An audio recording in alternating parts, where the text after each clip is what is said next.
So if you look through them, there are a lot of little dusty marks in the background on the surface. And those little speckle of dust can be taken care of at the very beginning of the retouching process. And this is how to go about this. I'm going to bring in the layers here. And I do need the original layer. And if you like to have a non-destructive editing, I might go ahead and make the copy, just make a copy of the background so that you have original and the copy that you're going to apply any adjustment and the retouching. So this is the retouching copy, and I will start applying something called dust and scratches noise reduction filter. That filter, you don't really want to apply to the entire picture like this. Let me just show you what not to do first. I'm going to go to filter from the top menu, and then there is dust and scratches filter. And I'm applying this to an entire picture. This filter basically works as a blur and sharpen filter mixed together. Here in the radius, this blurs.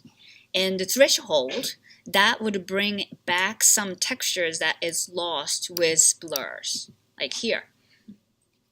Basically, that's the process of dust and scratches. You blur it to get rid of the dust. Like here, I don't really see any dust. I don't see any detail, but I don't see dust either, so I don't know if it is good or not. And then bring back the threshold to recover the detail. Now, this looks for a certain contrast differences. So image like this that has a big amount of contrast differences between the face versus the background versus what he's wearing. Trying to apply this dust and scratches filter to an entire picture doesn't make sense.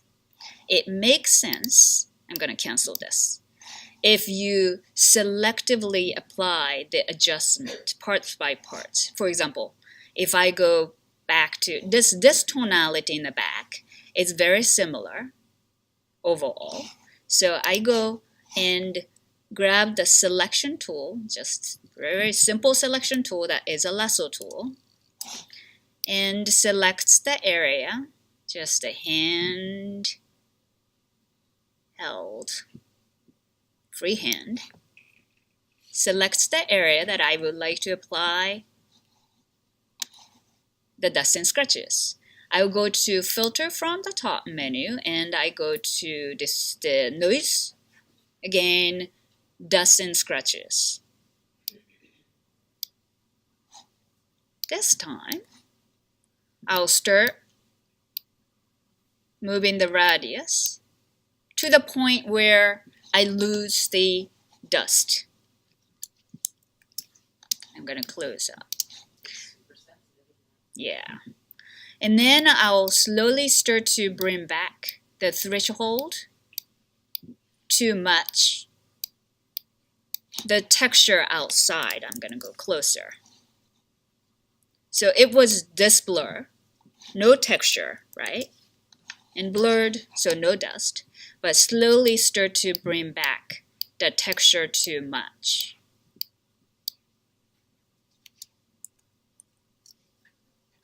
Is it matching? I think so. So before and after. Before and after. So if you select certain areas that has a very similar amount of contrast, tonal range, then this tool is very helpful. You can do the same thing here too. I don't know about that corner area, but I will try. You can kind of select these areas, right? You could go down there too. And then do the same. Filter from the top menu and dust and scratches. You know what I did? I went to this top one instead of going to this noise and dust and scratches. This top one basically uses the same adjustment settings that you previously applied to. If you like to have your own control over different places, you shouldn't use this, which I wouldn't. So let me just go back. Command Z to undo a step. I will go back to noise, dust and scratches, and do adjustment here too. And just kind of making sure. I just want to. Okay. So blur to the point where I lose dust. And then bring back the threshold to match the texture. And say OK. So this is helpful only if you are selecting a part of the image that has a very similar tonal range, and then apply to that. If not, then I would choose another retouching tool. Okay?